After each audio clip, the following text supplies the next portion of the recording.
Bilingual, multilingual ఇలాంటి terminology మీరు ఎప్పుడైనా విన్నారా అండి? సో తెలిసిన వాళ్ళకైతే ఓకే, తెలియని వాళ్ళైతే ఈ వీడియోలో తెలుసుకుందామండి. ఈ బైలింగ్వలిజం ఆర్ మల్టీలింగ్వలిజం వల్ల ఆటిజం చిల్డ్రన్ లో ఏం బెనిఫిట్స్ ఉన్నాయి అని చెప్పి ఈ రోజు అయితే మనం ఈ వీడియోలో తెలుసుకుందామండి. Coming to the point, bilingual or multilingual అంటే more than one language, like 2 languages మాట్లాడే వాళ్ళని బైలింగ్వల్ అంటారు.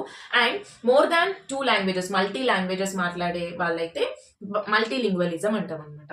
సో ఇలా మోర్ దాన్ 1 లాంగ్వేజ్ మాట్లాడే వాళ్ళలో బ్రెయిన్ అన్నది ఫంక్షనింగ్ చాలా మంచిగా ఉంది అని సిలియా రొమెరో, ఒక గ్రాడ్యుయేట్ స్టూడెంట్, అండ్ ప్రొఫెసర్ లూసినా, వీళ్ళిద్దరు కలిసి ఆటిజం ఉన్న చిల్డ్రన్ లో 7 to 12 years ఏజ్ ఉన్న ఆటిజం చిల్డ్రన్ ని తీసుకున్నారు. 112 చిల్డ్రన్ ని తీసుకున్నారండి.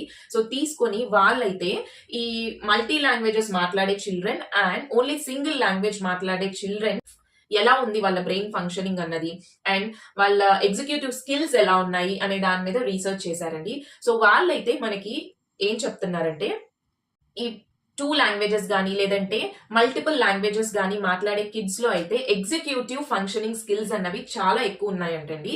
ఈ ఎగ్జిక్యూటివ్ ఫంక్షనింగ్ స్కిల్స్ అంటే ఏంటంటే మనకి స్విచ్చింగ్ బిట్వీన్ టాస్క్స్ అనమాట. అంటే 2 లాంగ్వేజెస్ మధ్య స్విచ్ అవుతూ ఉంటారు కదా, సో దాన్ని ఎగ్జిక్యూటివ్ ఫంక్షనింగ్ స్కిల్స్ అంటామండి. సో వాళ్ళల్లో అయితే ఈ ఎగ్జిక్యూటివ్ స్కిల్స్ చాలా మంచిగా ఉన్నాయంట. అండ్ ఆల్సో వాళ్ళు neuro science concept, joint activation అనే కాన్సెప్ట్ తీసుకున్నారండి. అంటే ఏంటంటే, అంటే మనకి ఫర్ ఎగ్జాంపుల్ 2 లాంగ్వేజెస్ వచ్చు అనుకుంటే బ్రెయిన్ లో మనకి 2 లాంగ్వేజెస్ కూడా డామినెంట్ అయి ఉంటాయండి.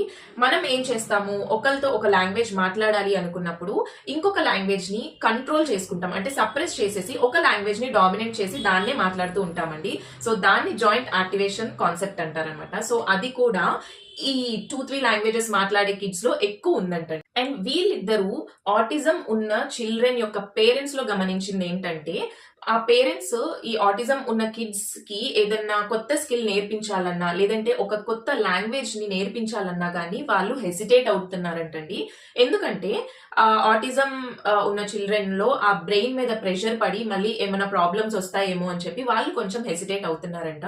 బట్ వీళ్ళైతే రీసెర్చ్ లో తెలియజేసింది ఏంటంటే, ఇలా ఒక స్లోగా, చాలా స్లోగా ఒక కొత్త లాంగ్వేజ్ అన్నది నేర్పించడం వలన వాళ్ళలో అయితే ఎగ్జిక్యూటివ్ స్కిల్స్ కానీ లేదంటే సోషల్ స్కిల్స్ కానీ ఇంక్రీజ్ అయ్యే ఛాన్సెస్ ఉన్నాయంటండి. అండ్ అక్కడతో వీళ్ళ రీసెర్చ్ అన్నది ఆపలేదండి. ఇంకా కంటిన్యూషన్ గా ఫర్దర్ గా వీళ్ళు ఆ లాంగ్వేజెస్ నేర్చుకోవటం వలన వాళ్ళ బ్రెయిన్ లో ఏమైనా డెవలప్మెంట్ ఉంటుందా అని చెప్పి దాని మీద కూడా రీసెర్చ్ చేస్తున్నారండి. సో ఇదైతే ఆటిజం ఉన్న పిల్లల్లో యూజ్ అవుతుంది అని చెప్పి నేను అనుకుంటున్నానండి. సో మీ వ్యూస్ ఏంటో నాతో షేర్ చేసుకోండి. Thank you for watching.